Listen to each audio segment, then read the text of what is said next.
What's up everyone, welcome to the channel, and today we're going to be looking at the top time richest, okay, I already failed that, richest mob bosses of all time, you know? Let's do that. Great intro, let's go, let's like, subscribe, share, and let's go into it. Quite interested.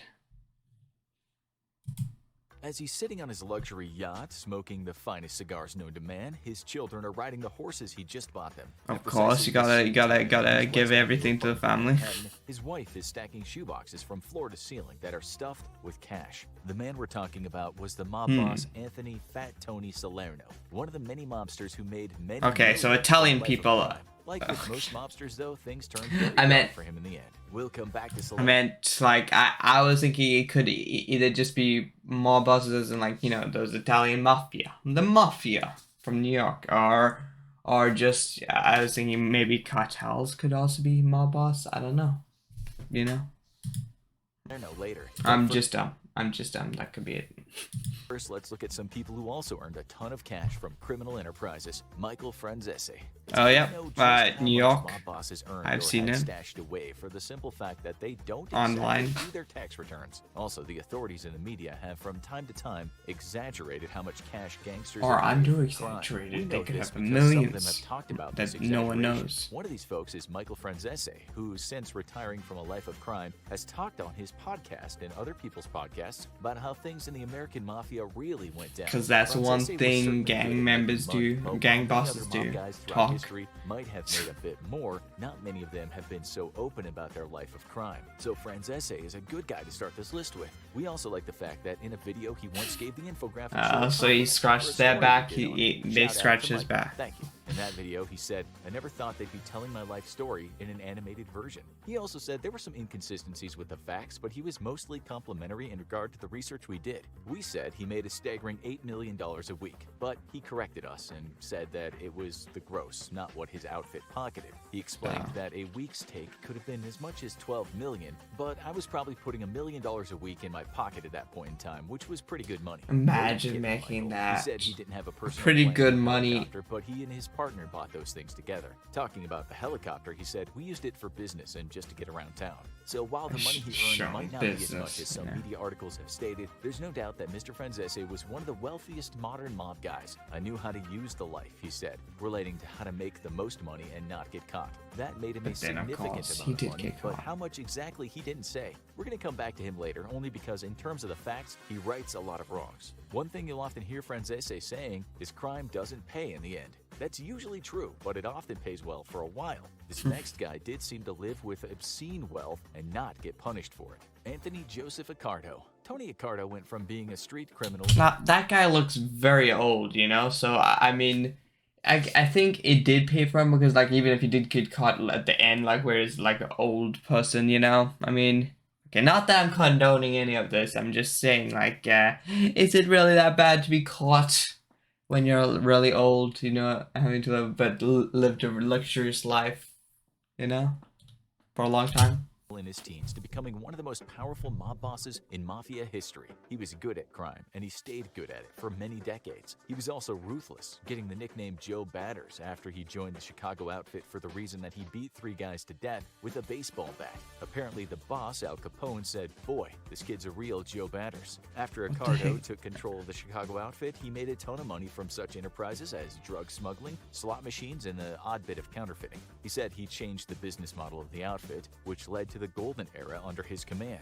A fellow gangster once said of him, "Accardo had more brains for breakfast than Capone had in a lifetime." What the heck does that even mean? When Fortune magazine put together a list of the 50 most powerful mob bosses, Accardo was second on the list. Number 1 we'll talk about soon. For a while, Accardo lived a life of luxury, but once there was too much heat on him, he decided to tone it down a bit. Still, with his money, he bought stores, newspapers, restaurants, travel agencies, trucking companies, paper factories, commercial office buildings, farms, hotels, and cars, and all kinds of other things. With the cops believing that's a lot of things. How many millions, we'll never know. But most mafia pundits put this man as one of the most successful mafia bosses of all time. More so because unlike the other mob guys, he managed to stay out of prison. He died aged 86 as a free man. He's a god. He's a god. He literally hacked the system. He literally hacked the system. You can't tell me that he did not. Because, like, he didn't get caught. And he... Okay. And he lived such a Maybe this video shouldn't be made. Okay, so Brian might have paid for that guy, but what about his former boss, Mr. Capone? Al Capone. Okay, that was Al not Capone, good. aka Scarface, doesn't need much of an introduction. You could say he's the face of American mobsterism, but his run at the top didn't last long. He was in. Fun fact: when I went to Cuba, I visited where he lived. He lived Al Capone's house. Interesting fact, if some might say. Prison when he was just 33, and he died from neurosyphilis in his late 40s. He can't. Wait, so that's all, and yet everyone knows him. He's only lived till 30. I mean, been free for 33. Compared to Ricardo in terms of business acumen and knowing how to take your money out of crime and into legitimate business, which is the way to go if you really want to be a success. Still, in Capone's short time as America's biggest gangster, he made a ton of cash. In the 1920s, when he was at the top of his game, he was bringing in insane amounts of money from bootleg. As you all know, when the prohibition gets tough, the gangsters get going. Yeah, that's when you work. $60 million a year in his prime. If we use a currency inflation calculator, that would mean that during the height of prohibition in the mid-1920s, Capone was making around $1 billion a year. Never mind. He deserves recognition. $100 million, which would have made him over a billionaire. He didn't hide his wealth in spite of the risks of not doing so. In 1928, he bought himself a luxury mansion on Palm Island in Florida. He paid $40,000 It's like a Cuban one. Just $646,000 in today's money. Still, in 2021, there were news reports saying it had just sold for $15.5 million. As you probably know, he was convicted of tax evasion and served his time. He died a very sick man in that luxury house aged just 48. But what happened to all of his cash? The book, Uncle Al Capone, The Untold Story from Inside His Family, explains where some of it might have gone. That book says he once had a chat with his great niece, Deirdre Marie. He told her, I put in a bunch of different banks and had the safe deposit box keys and the names I used in the strong box. Great niece at 40, like he lived till 48. So how do you have a great niece? What did one of his like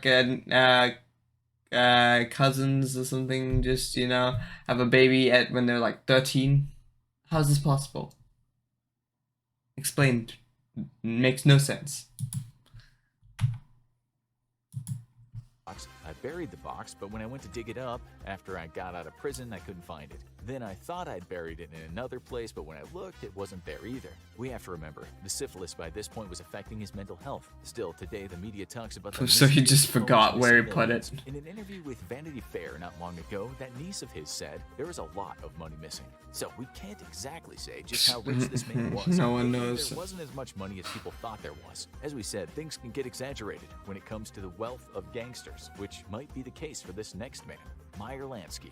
Sometimes definitely, he looks like a person who lies. Money, it was Mr. Lansky. He was actually part of a Jewish mob, but his ties were so close to the Italian-American mob that we can still add him to this list. Lansky made most of his cash. Oh, so it is Italians. I was right. Shouldn't be confused with another Jewish mobster who made tons of money from gambling, Arnold Rothstein. Rothstein, nicknamed the Brain, also amassed great wealth, possibly as much as what happened to the previous guy? Why we moved on? Oh, okay, never mind. More than that. He also lived a lot longer than Rothstein, who was shot and killed when he was just 46. He apparently got himself into debt over a card game, a debt that in today's money was something like $4.8 million. After he died, other gangsters took over many Don't gamble, kids. And one of them was Mr. Lansky. Lansky went on to earn a lot of money, which he managed to hide from the authorities by putting it into Swiss banks and offshore shell companies. The FBI never managed to get much of it, although Lansky always said he made his money legitimately. When he died in Florida in 1980 at 80 years old, the FBI said he had close to $300 million in earnings. Today, that would be closer to $700 million. Okay, so that would make him one of the richest mobsters ever. Trouble is, it seems he didn't have anything close to that. One of his granddaughters came forward after his death and said he'd only left behind $57,000, which would today only be about $130,000. His biographer later said that near to the end of his life, he barely he's just, you know, hid it, you know, so he didn't like his family. He's like, nope, you're not getting my cash, you know, even when I'm dead, you're not getting it, and so I'm just gonna bury it all, throw it away or something, you know, just, you know, he's just enough cash to pay for certain bills. Probably he just faked it. It felt very fake. To sustain the notion of Lansky as a king of all evil, the brains, the secret mover, the inspirer and controller of American organized crime. It was said, though, that even though he didn't have the cash in the bank or even have expensive properties, he did have money in other people's names. Still, it's very likely the FBI was wrong about his mass wealth. Okay, so what about one of his partners, the man called the father of modern organized crime in the USA? Charles Lucky Luciano. I've heard. Back in 1925, Is that New York family? I know. A year from bootlegging and illegal gambling, with that working out to $4 million in what he took home. In today's money, that would be around $63 million a year. But yet again, there's what they say and what you actually have. Luciano died in the 60s and lived in Italy, and he didn't have any kids to leave the money to. In fact, we don't think he had a great deal of money to leave. Luciano had another partner back then. Okay, so it's another.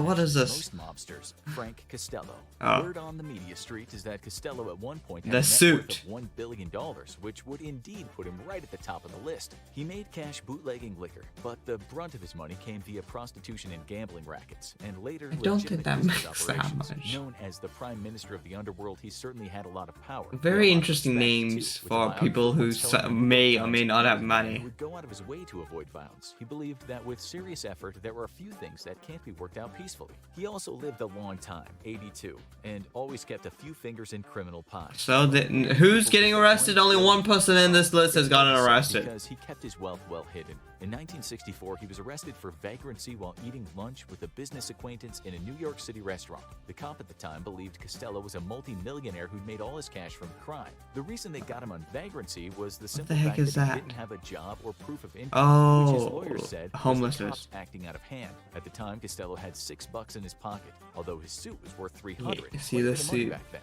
But $1 billion? If he had that much, where did it all go? Not only that, it said his enterprises amassed around $60 billion for all those involved. Unfortunately, while many sources say what he was worth, we got somewhat lost on that money trail. But with this next guy, the trail wasn't so hard to follow. So is anyone? Fat Tony Salerno. Okay. Mr. Salerno. Fat Tony, he eats. And his wealth was more evident, so we think we can put him at the top of the richest gangsters list. When Fortune put together that list in 1986 of the richest mobsters in the USA that were still alive, he came on top. He could be the only bona fide billionaire on this list. He has a cigar, but still, you yeah. can't underestimate the media and authorities' readiness to exaggerate criminal wealth. In the 1960s, it said the numbers racket was bringing in around $50 million a year. If we use a currency Can I just have calculator, like one of those?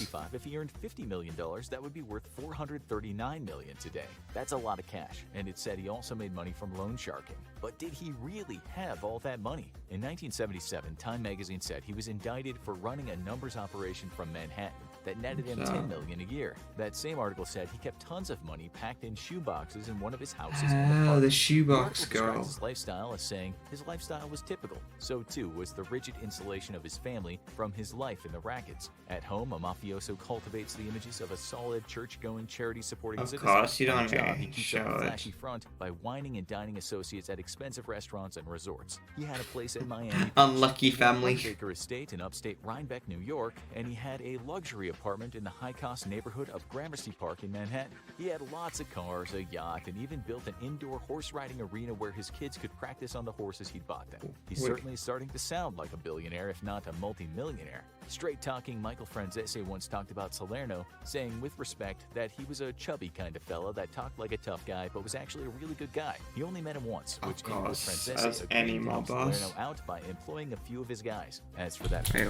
ended with Franzese agreeing to help Salerno out by employing a few of his guys. As for that, Fortune magazine list with Salerno at the top, Franzese once did a video about that. He called the list silly. Another scratching back. As always, there was misinformation about the mafia. He said it's impossible to know how much mobsters earned or still earn. He also stated that Including Vincent him. Chin Gigante was a very powerful mobster and perhaps number one, but we can't find any evidence that he earned more than Salerno. Still, Franzese called Of course him not. the most He has powerful the guy in chin. country. Maybe the media and the Why would he make discovered his the nickname kind the of wealth chin? Gigante had. If Salerno was behind in terms of wealth, it can't have been by a long way. With all that money, authorities were hot on Salerno's trail. One time, he was being wiretapped and he told another mobster he was up upset about some young upstart actually calling him Fat Tony to his face. Angry, he said on the phone, "If it wasn't for me, there wouldn't be no mob left. I made all the guys." That was one reason he was arrested in 1986. The cops figured he was #1 in the country, which he wasn't, but he was still really high.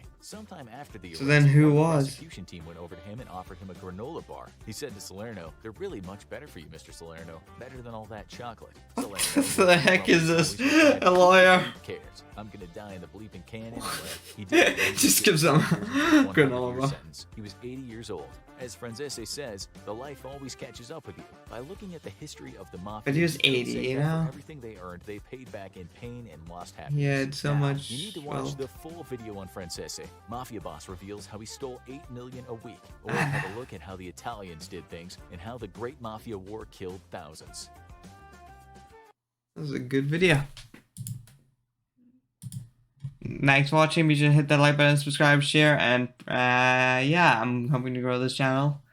And would love to know what you guys would want me to react to next. And have a great day.